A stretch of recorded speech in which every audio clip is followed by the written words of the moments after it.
எடப்பாடி பழனிசாமிக்கு இப்பொழுது மீண்டும் ஒரு ஜோடி கால்கள் தேவைப்படுகிறது. அது பனையூரில் இருப்பதாக அவர் நினைக்கிறார். நீங்கள் உங்களுடைய ஒரு தேர்தல் வெற்றிக்காக ஒரு தலைமுறை அரசியலையே தருதலைத்தனமாக்குகிறீர்கள் அப்படின்னு நான் பகிரங்கமாக நயினாரையும் குறை சொல்லுகிறேன், பழனிசாமியும் குறை சொல்லுகிறேன். ஜெயலலிதா அவர்கள் இருந்திருந்தால் ஆட்சி பண்ணியிருந்தா இந்நேரம் விஜய் கைதாக இருப்பாரு. சில தலைவர்களுடைய போக்கு எடுத்தேன் கவிழ்த்தேன். ஜெயலலிதா முட்டாள்தனம் செய்யலாம், கலைஞர் செய்ய முடியாது. திமுக கான்ஃபிடென்ஷியலாக எடுத்தது பிரிண்ட்டுக்கு எப்படி புரியும்? அப்போ அதுவே கான்ஃபிடென்ஷியல் இல்லைல்ல. பிஜேபியோட சேர்ந்தால் விஜய் 23 10க்கு வருவார்.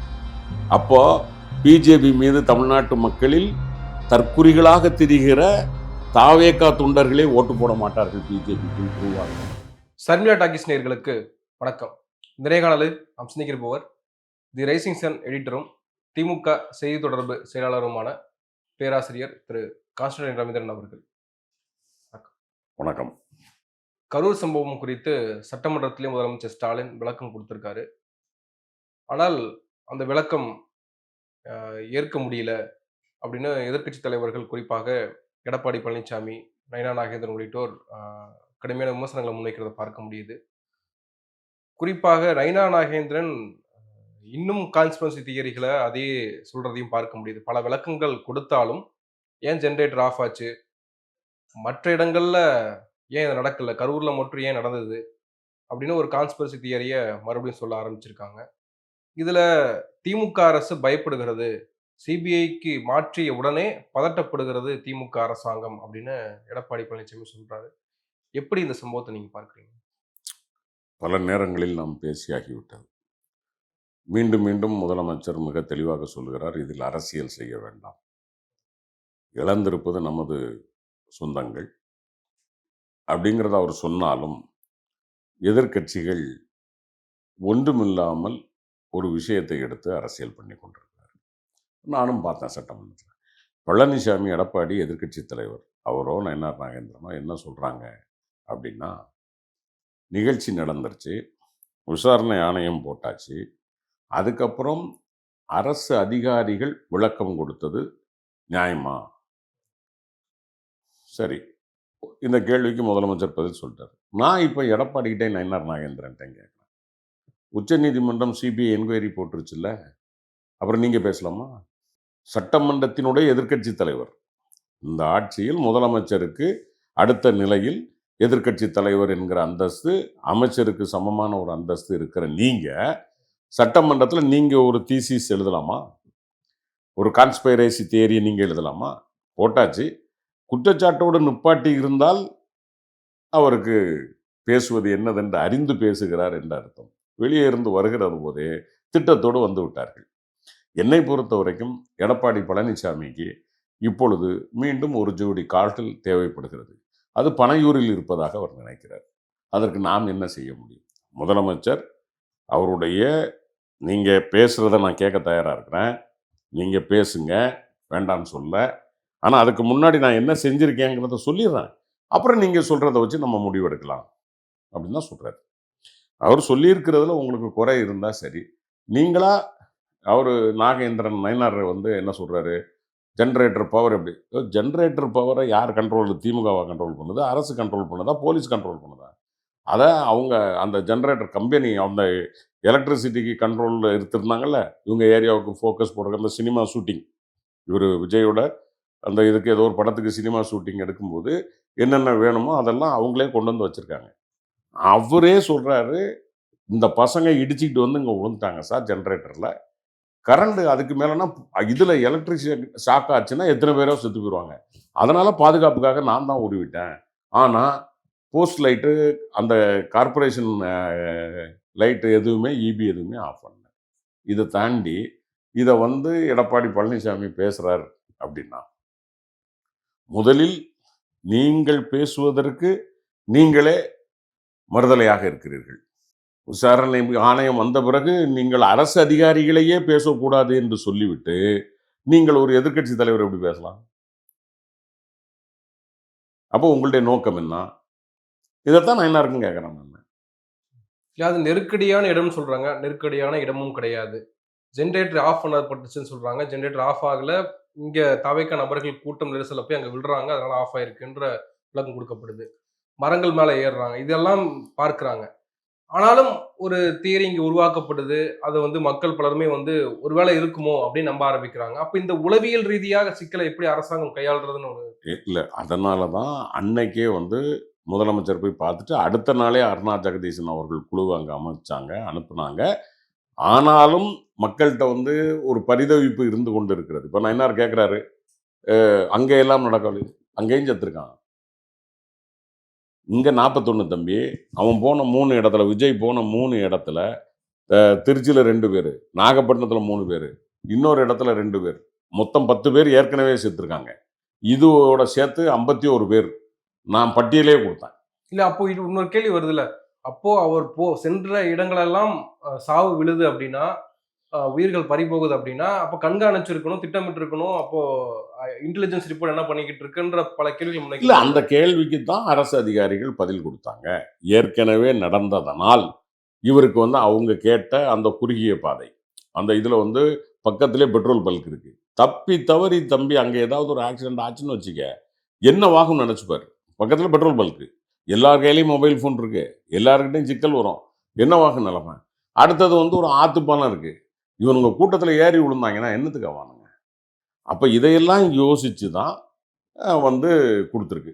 இன்னொன்னு நான் எடப்பாடிட்ட கேட்கறது என்னன்னா, ஏப்பா 4 நாளைக்கு முன்னாடி உங்களுடைய கூட்டம் அங்க நடந்திருக்கு.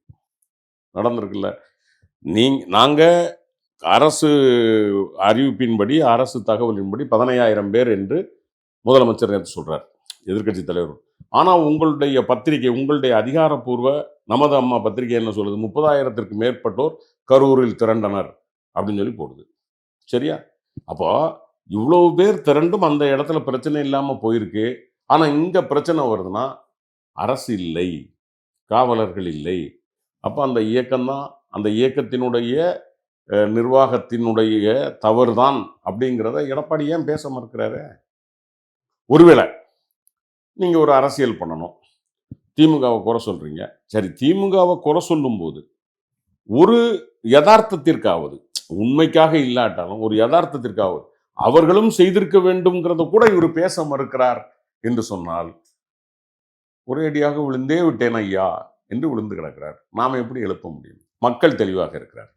இந்த அரசு எடுக்க வேண்டிய நடவடிக்கையை எடுத்திருக்கிறது. உளவுத்துறை கொடுத்த ரிப்போர்ட்டின் அடிப்படையில் தான் 500க்கும் மேற்பட்ட காவல்துறை அதிகாரிகள் அங்கு பணியாற்றி இருக்கிறார்கள், நிறுத்தி இருக்கிறாங்க. இது இந்த மாதிரியான ஒரு கூட்டம் இப்படி கிளம்பும்போது, ஒரு பின்னாடி ஒரு திட்டம் ஏதோ இருந்திருக்குமோ என்ற ஒரு பார்வையும் விசாரணையில் தான் வெளியே வரும்.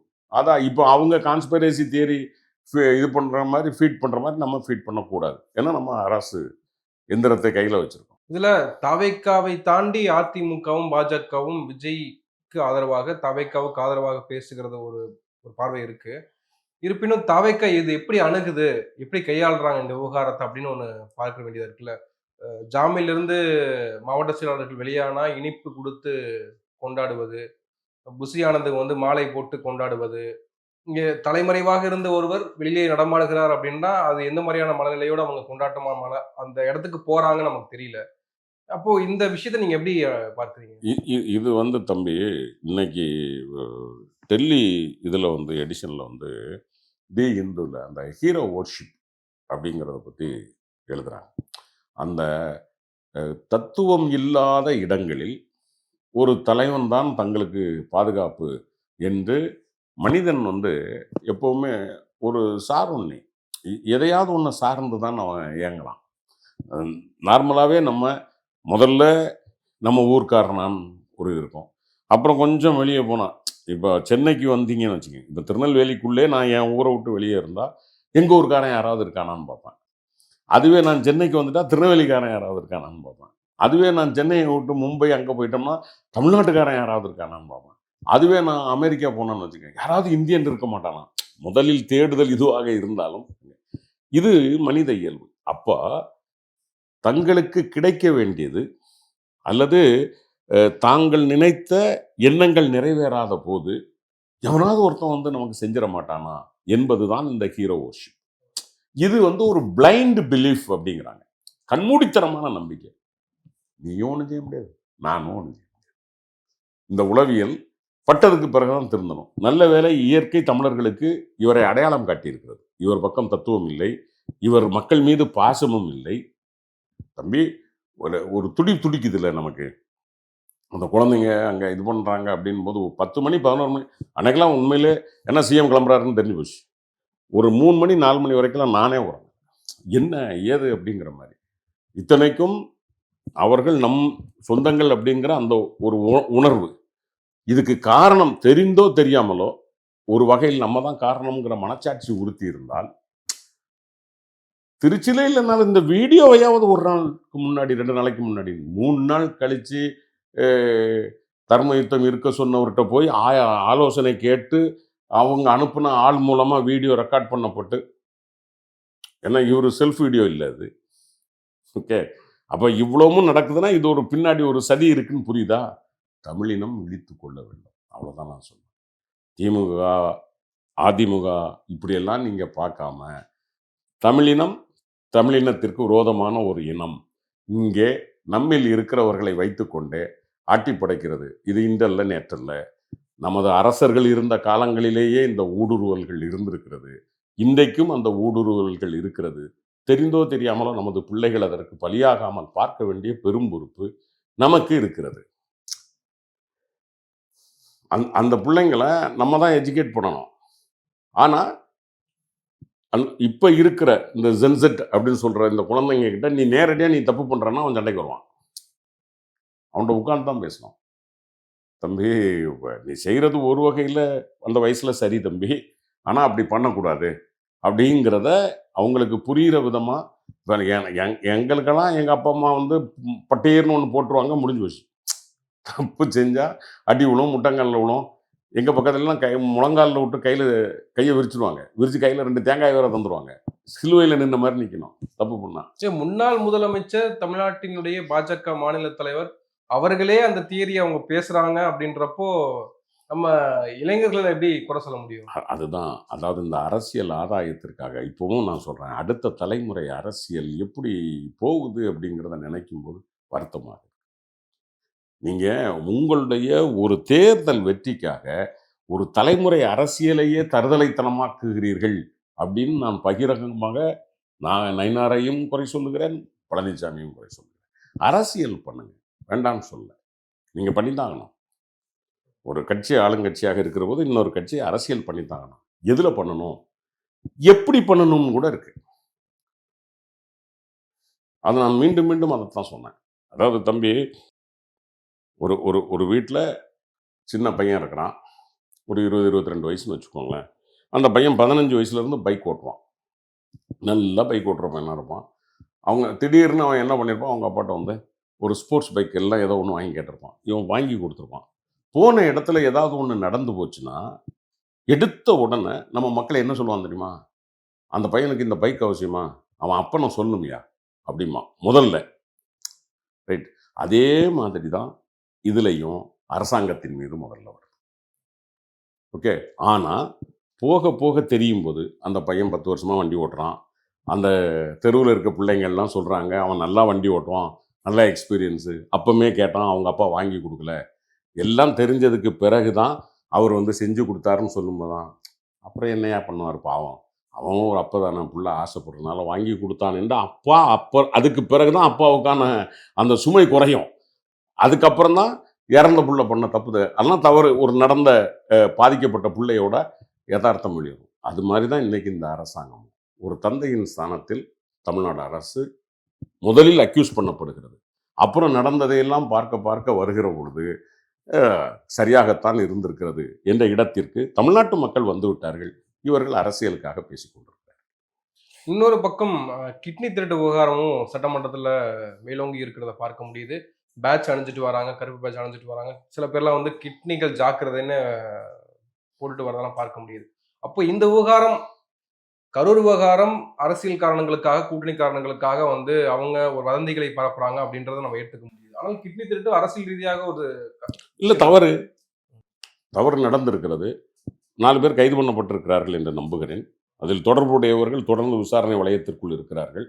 தம்பி, இது நடந்தது யாராக இருந்தாலும், நடத்தியது இதன் பின்னணியில் யார் இருந்தாலும் நடவடிக்கை எடுக்கப்படுகிறதா இல்லையா? தெரிஞ்சிருந்து விடுறதில்ல. தெரியாமல் அது நடந்தது குற்றம். அதில் மாற்று கருத்தில்லை. குற்றம் செய்தவர் எவராக இருந்தாலும் தண்டிக்கப்பட வேண்டும். அதிலும் மாற்று கருத்தில்லை. இந்த அரசாங்கம் எந்த காம்ப்ரமைஸும் இல்லாமல் அதை செஞ்சுட்டு இருக்குன்னு அண்ணன் மாசு அறிக்கை கொடுக்குறாரு சட்டமன்றத்தில். அதாவது அதை நியாயப்படுத்தலை. தவறு நடந்திருக்கு. அந்த தவறை உடனடியாக தெரிய வந்த உடனே நம்ம நடவடிக்கை எடுத்திருக்கிறோம். அதில் என்ன தவறு? சுகாதாரத்துறை விழிப்போடு இருக்கிறது இல்ல. இந்த காஃப் சிறப்பு விஷயத்துல கூட கலப்படம் கலந்திருக்கிறதாக சொல்லி மத்திய பிரதேசலேருந்து ஆட்கள்லாம் வந்து பார்த்தாங்க. அந்த விவகாரமும் இருக்குல்ல. அதில் ஒரு பெரிய மெஸ் இருக்கு. ரைட். அதை வந்து இன்னும் அதில் ஒரு தெளிவு வரணும். அதாவது அதை அண்ணன் மாசன் தான் தெளிவாக சொல்லியிருக்காரு. இப்போ அந்த ஓனரை கைது பண்ணியிருக்கிறாங்க. பெர்மிஷன் கொடுத்ததுலேருந்து அவர் மாற்றி பண்ணியிருக்கிறாரு. உள்ளுக்குள்ளே வந்து அது நடந்திருந்திருக்கு. தம்பி, திருட்டு நடந்திருக்கிறது என்பதில் மாற்றம் இல்லை. திருடன் யாருங்கிறதான் நமக்கு முக்கியம். நீங்க அரசை திருடனாக்காதீர்கள். அதைத்தான் நான் சொல்றேன். ரெண்டுக்கு வித்தியாசம் இருக்கு. நானும் ஒத்துக்கொள்கிறேன், திருட்டு நடந்திருக்கிறது. திருடன் யார்? விஜய் விஷயத்திலையுமே கொலைகள் நடந்திருக்கிறது. ரைட். மரணங்கள் நிகழ்ந்திருக்கிறது. யார் பொறுப்பு? இதுதானே மக்களுக்கு நம்ம அதானே செய்ய முடியும்.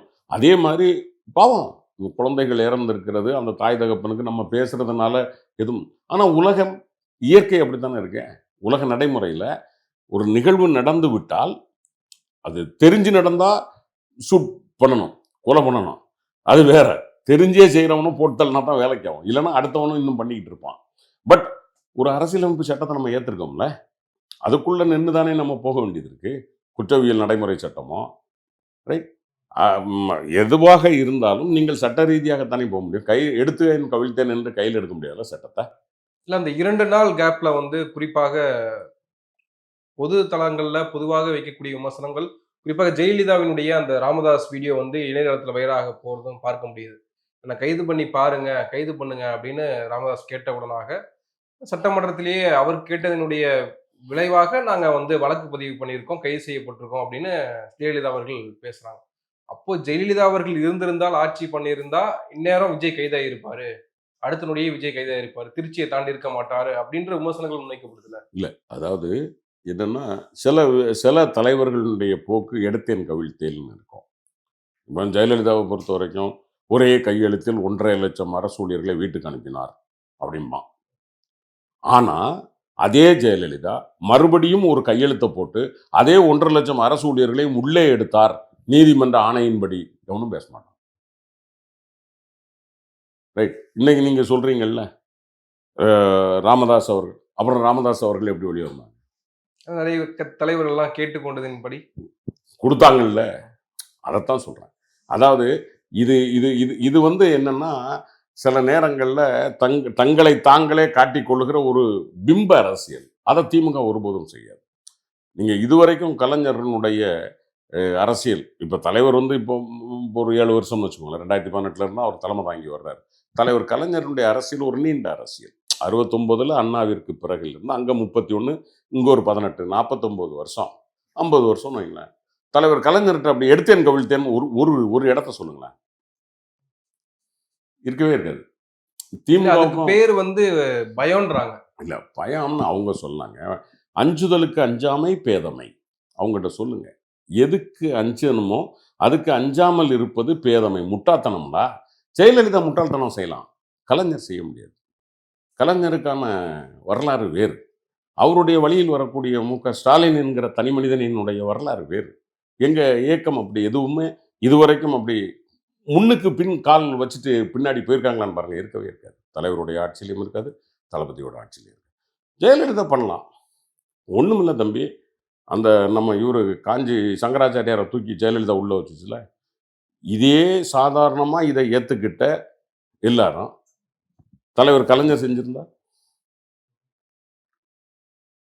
என்ன குதிப்பாங்க தெரியுமா? அதுக்கு என்ன காரணம்?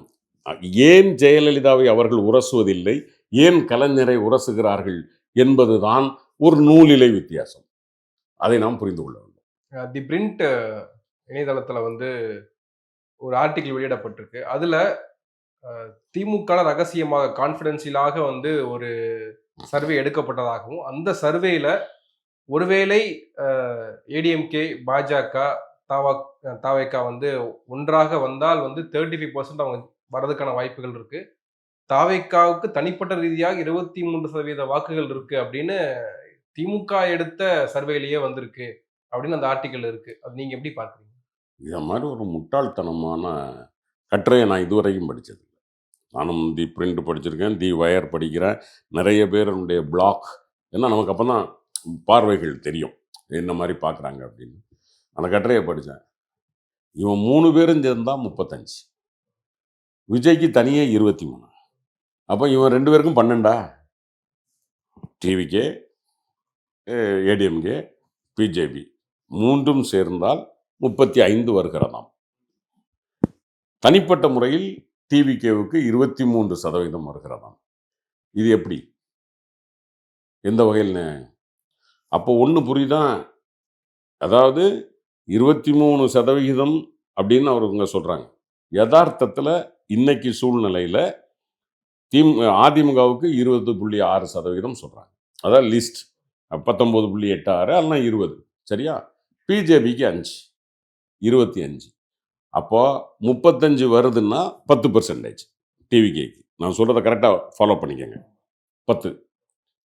அப்போ பிஜேபியோட சேர்ந்தால் விஜய் 23லிருந்து 10க்கு வருவார். அப்போ பிஜேபி மீது தமிழ்நாட்டு மக்களில் தற்குறிகளாக திரிகிற தாவேகா தொண்டர்களே ஓட்டு போட மாட்டார்கள் பிஜேபிக்கு. ப்ரூவ் ஆகுதா? இஃப் இட் இஸ் சோ, அந்த ஹைபாதிசிஸ் உண்மைனா அப்படித்தானே அர்த்தம், ரைட்? நான் பேசுறதுல பொய் இல்லை. என்ன, நான் உறுதியாக நம்புகிறேன். அதிமுகவிற்கு 20, பிஜேபிக்கு 5, அதில் எனக்கு மாற்று கருத்தல்ல. 25. விஜய்க்கு இவர்கள் சொல்வதை போல 23% என்றால் அந்த 25 23 48 மாறணும். அது 35க்குள் நிற்பதாக சொல்லுகிறது என்று சொன்னால் அது இந்த 25 + 10, அப்போ 13% விஜய்க்கு போட வேண்டியவர்கள் பாஜகவோடு சேருகிற போது போடாமல் போய் விடுகிறார்கள். தாவேகா தொண்டனே பிஜேபியை வேண்டாம்னு சொல்றானே, அப்போ அதுக்கு அர்த்தம் தானே. ஒண்ணு.